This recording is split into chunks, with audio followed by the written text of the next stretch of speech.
Hello, and welcome to Virginia Time Travel, your portal to the Commonwealth's past, present, and future. When we look at Virginia's history, one of the things that's been rather common throughout is that since 1607, it seems that Virginians have had to deal with the issue of warfare virtually on a regular basis. And as a result of this, it seems that we're always going to be intertwined with the issue of conflict. And when we look at history just on a general scale, we find that warfare seems to be one of the grand universal constants to it, along with economic and political strife. But it is on the subject of warfare that we want to spend today's episode looking at, and so we have to begin by asking one key question. Why is it that we fight? And so I ask you, why do we fight? Well, I guess one of the things we have to ask is, what is military history? Why do we study military history? Are there common themes in military history? You know, your whole idea of why do we fight? I mean, are we fighting today for the same reasons we fought the French and Indian War? A lot of people have said that war is just the continuation of politics by other means. And so the question is, do political themes keep repeating themselves over and over again? Well, it certainly does seem that way. I mean, if we look at ancient warfare, it always comes down to, for instance, the desire for more land, being able to have more to your name and your own riches.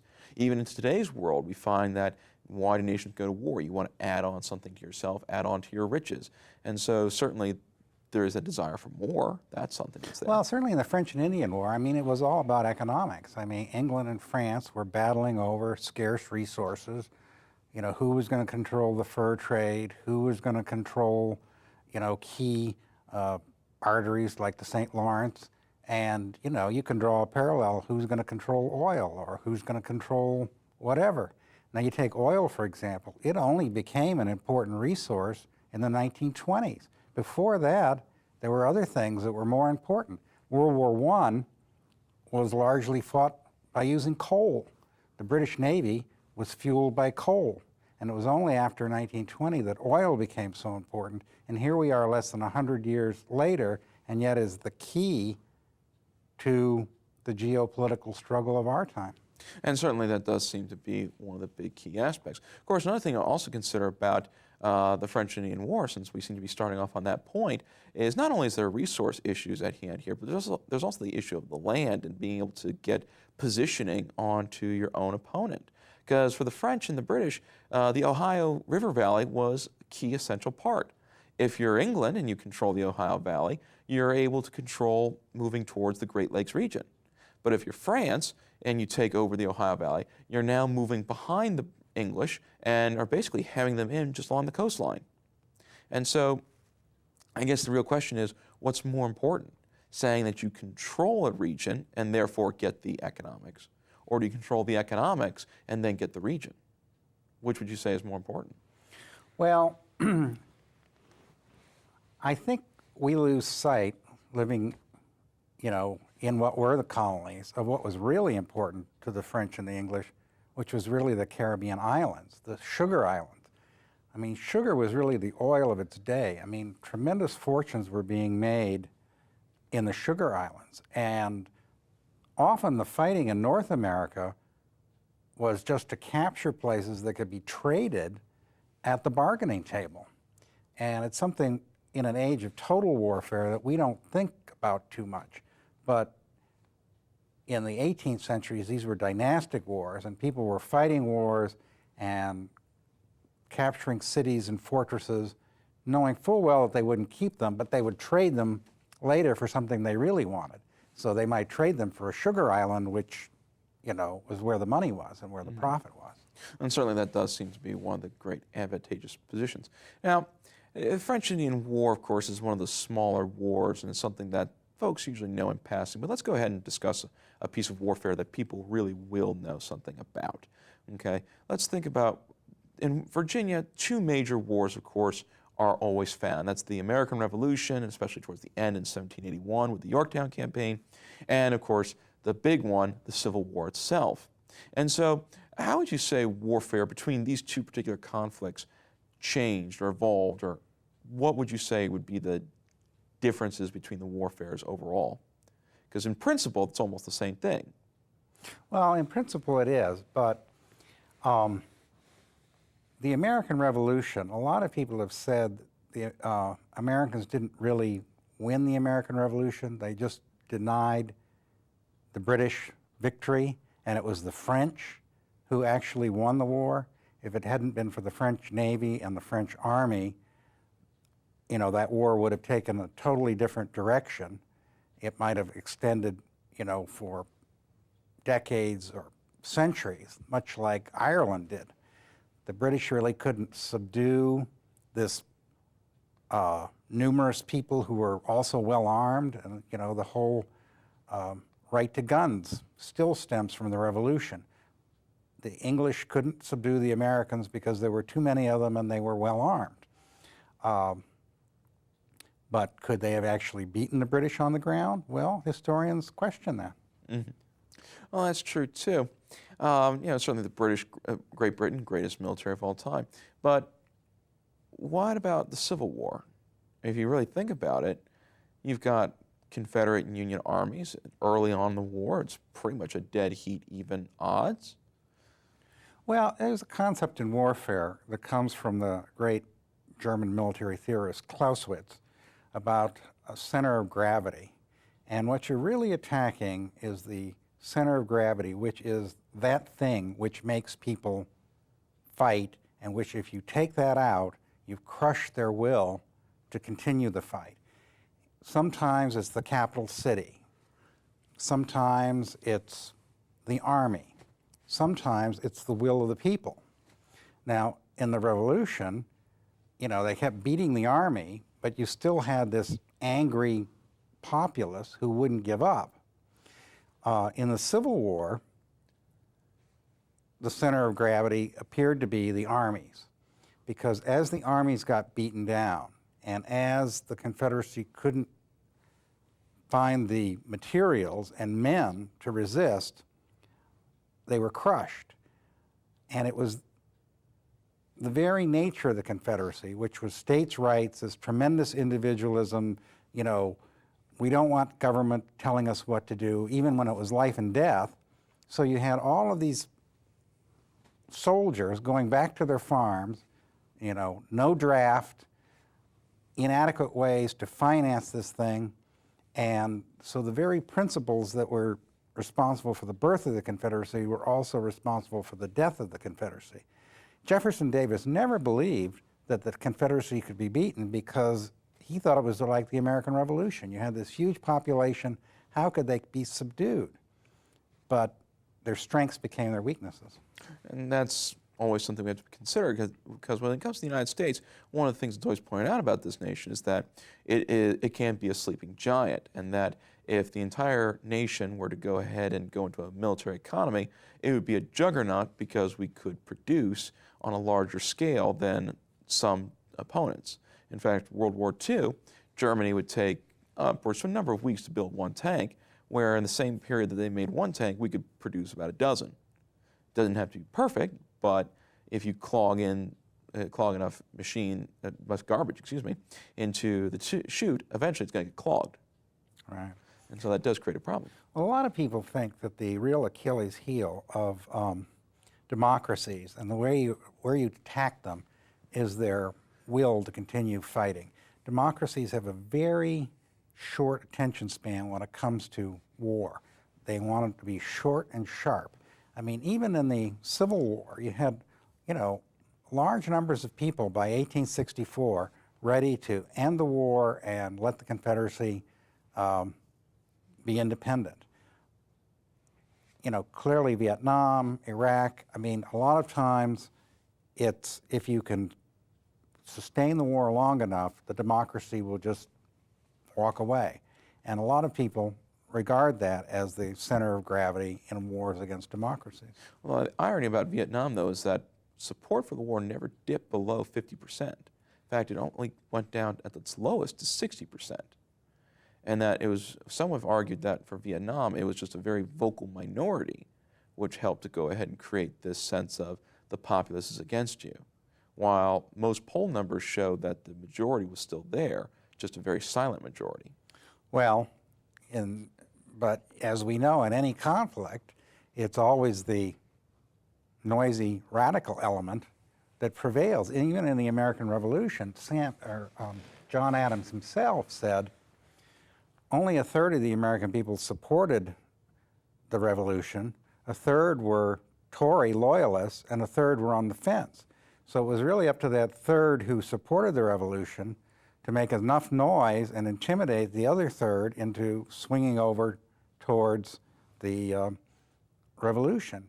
And of course, a lot of people think that's what the militias were for. They couldn't beat the British one-on-one, but they were always there to kind of ensure political orthodoxy if anybody was sitting on the fence or leaning towards the Tory. As a matter of fact, being in the militia became a political litmus test as to, your loyalty.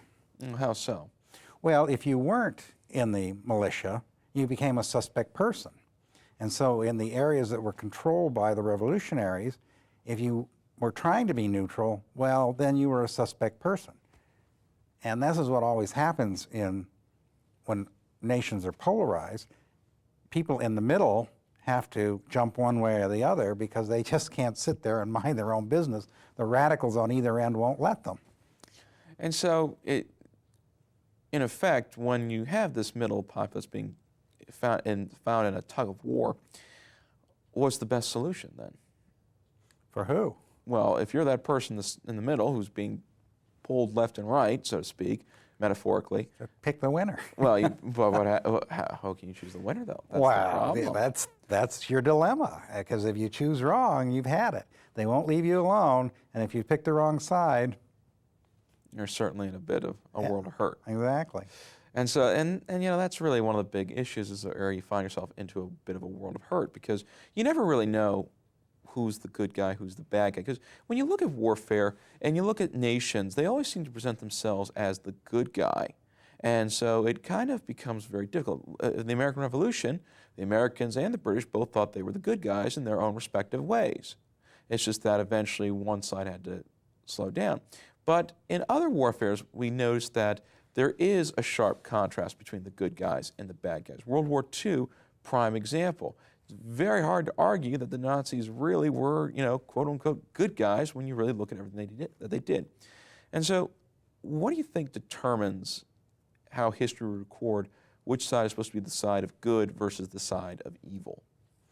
Well, of course, that's one of the interesting things. As you well know, I mean, history is continually being rewritten as to, based on what the society looks at the time. I mean, at the time of the American Indian Wars, I mean, there was no question in historians' minds that, the march of civilization, manifest destiny, bringing Christian enlightenment. But, now we kind of, or at least some historians regard these as wars of genocide.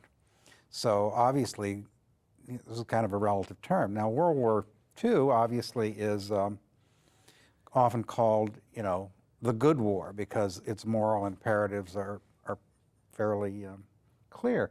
On the other hand, even the conservative columnist Pat Buchanan has come out and questioned whether Churchill did the right thing, that he's almost saying that by standing up to the Germans, he brought on this horrific world war, when in point of fact, if he'd appeased them more, it wouldn't have happened. Now, I'm not sure very many people would agree with that, but as I say, there are people now who, even now, after we know the results of appeasement, are still saying, well, maybe appeasement wasn't such a bad idea. And certainly that does seem to be one of the tricky bits. So, one of the things about warfare is that there's a lot of theory involved to it. And with military theory, one of the problems that comes up is how does one deal with this subject, okay? Because, like for instance, what are the principles of warfare? And so there's all the theories behind the Sun Tzu said there's 13, Napoleon said 115. And then, of course, there's the theories behind it of, well, do you go ahead and hold back before you fight, or do you just go ahead and pick up the saber when you see something wrong and going right at it? And so what is your view on warfare as a whole? Do you think it's necessary to fight at certain points, or do we really need to appease or? Well, somebody once said that history doesn't repeat itself, but it rhymes, that there are recognizable patterns in history. And this is what some of your great military philosophers have tried to identify, is these rhyming patterns. You're never going to get the same set of circumstances twice, but some things look awfully familiar. When you go back to one of the earliest military works, Thucydides writing about the war between Athens and Sparta, you know, in the BCs, and then you look at some of the things that are going on today, I mean, it's very recognizable. You have the same group of people saying, well, we shouldn't go to war, and then you have another saying, if we don't go to war, our enemies are going to think we're weak, and we must go out there and have preemptive strikes. Well, you know, this could be right off the headlines today. And I think part of it is this whole notion of war being an extension of politics by other means. As long as people are struggling for power and force is the agent of that power, you're going to have repetitive themes. And that's true, because if you really think about it, I think I agree that the rhyming idea does seem to make sense in ways. Because if you look at certain issues of warfare and you just look at history in general, you notice that there's a lot of repeating patterns and such like that. For instance, the Battle of Cana with Hannibal crushing Rome. How many military men today do we think we could probably go up to and say, if you had a chance to go ahead and be involved in this battle, would you want it? Most of them leap at the opportunity, considering just the overall sheer victory that this created of Hannibal just moving his men around a superior Roman force and then just slaughtering over 70,000 men with his rather smaller force. And so certainly something along those lines is impressive. Now, one question I get when asked about warfare is, if you could go ahead and say who was your favorite general, who would it be? Of all time? Of all time. It's a tricky question to ask because there's so many you automatically think of, but who would you say probably, should we break it down to categories, do you think would be the best generals of all time, or would you say there's certainly one general that everyone wants to aspire to be? Well, I think everyone aspires to be Napoleon, just because he was such an innovative genius, but all generals are products of their time and place. I mean, Robert E. Lee was admired as much for the kind of individual he was as for what he actually did on the field, as was George Washington. I mean, George Washington was, you know, kind of a mediocre military record, but he's certainly greatly admired because of his personality. And certainly that is true. I mean, because like you said, everyone is affected. But and then should you admire the general who beat Napoleon by not fighting him and just retreating into the vast wastelands of Russia so that Napoleon just virtually disintegrated of starvation and weather and whatnot? I mean, if you regard the guy who wins, then maybe he's the greatest general of all time. Well, there's that too, because you know, there's that old adage of to be the man, you've got to beat the man in order to be and have that process. But who would you say then is the worst general of all time? Oh, that's easy. Ambrose Burnside. Everything the man touched collapsed one way or the other. A specific At example. the Battle of Fredericksburg, he marched his men wave after wave into a stone wall, even though he could see that they were being slaughtered. A week before, he had an opportunity to cross the river with no opposition at all, but he didn't do that because he had a plan. He would not deviate from the plan. The plan had been approved in Washington. Sun Tzu says you must find victory in the situation. Burnside wouldn't deviate from the plan. He wouldn't innovate. He wouldn't try anything. At the Battle of the Crater, in the Siege of Richmond, a huge landmine was set off, creating a gap in the Confederate line. Burnside marched everybody into the crater. The crater was too steep for anybody to get out. The Confederates just surrounded the crater and shot everybody inside. Yeah. It's not quite a winning record there. Not something you really want to have on your resume saying you lost more men than you were able to kill. How about bravado for a general? Who Certainly, has the most bravado? yes. Well, George Armstrong Custer. He was one of the youngest generals in American history. I think he made general when he was like 23 years old. He had a dashing career in the Civil War. His motto was charged at the sound of the guns. And, you know, there was no strategy or tactics. He just got on his horse, pointed his cavalry towards the enemy and charged. And he depended on what he called Custer's luck. Well, we all kind of know how that worked out. Not so well. In the end, And we still hear people saying, well, I'll have Custer's luck on my side. And unfortunately, if they don't know what that means, then they think it's a good thing. In reality, we all know it's bad. But if you were to go ahead and if someone were to say to you, I want to know the fundamentals of warfare, what should I know if I wanted to study warfare specifically?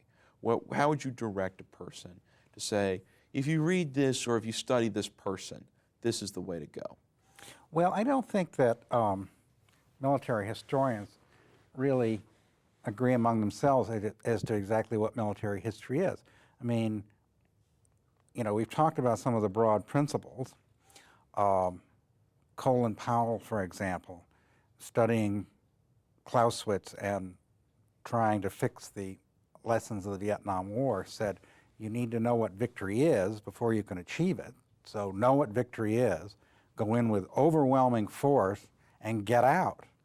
The real danger in warfare is that once you're in it, it takes on a life of its own. In the First World War, all of the powers went in with a notion of that they didn't like the status quo, but they had no idea what victory finally looked at like. And after killing millions and millions of people, a whole generation of countries' youth in all of the countries, there was nothing they could have achieved in that war that would have been worth the sacrifice they put in it. A lot of people regard the First and Second World Wars as European civil wars, where they absolutely bled themselves white and allowed power to pass to America and elsewhere in the world. The world would have been a very different place had they not essentially destroyed themselves. And it's because of this destruction. Now, would you say, when it comes to warfare, you've mentioned repeating rhythmic rhymes and such like that. Considering the way that the world is today, would you hazard a guess as to what the future of warfare would look like? A lot of people think that America is the victim of what they call asymmetrical warfare. Nobody can take us on directly, one for one, so basically what they do is like a shepherd. He has 3 dogs and the wolf comes. He can't attack the wolf head on, so he sends one dog to attack the back leg of the wolf. When the wolf turns to meet that, the other dog bites him in his other flank. When the wolf turns to meet that, the other dog bites him somewhere else. And so they wear him down until finally, when the wolf is exhausted, they come in for the kill. Now, a lot of great powers throughout history have faced this. People will engage them in small wars and sap their strength and their energy, and then you have this host of enemies who are always nipping at you until you're exhausted. This is what happened to Spain. A lot of people think that this is what our enemies are trying to do to us now, and it isn't just one enemy, it's a host of enemies. Many people think that there are people within the Chinese military who have this doctrine of asymmetrical warfare to bring our profile down, so to speak. And so it's just a never-ending conflict. It's something you should always be vigilant on, but be careful of not overstretching yourself to the point of where... Well, warfare is constantly changing, so, you know, we were prepared for a conventional war against the Soviet Union at one time. Now warfare is probably more asymmetrical. This will pass and there'll be some other configuration. But when you look back at the thousands and thousands of years of warfare, it's like a kaleidoscope. It's always there, but it's always kind of changing in the way it looks. And this is, you know, the danger is that you're always fighting the last war.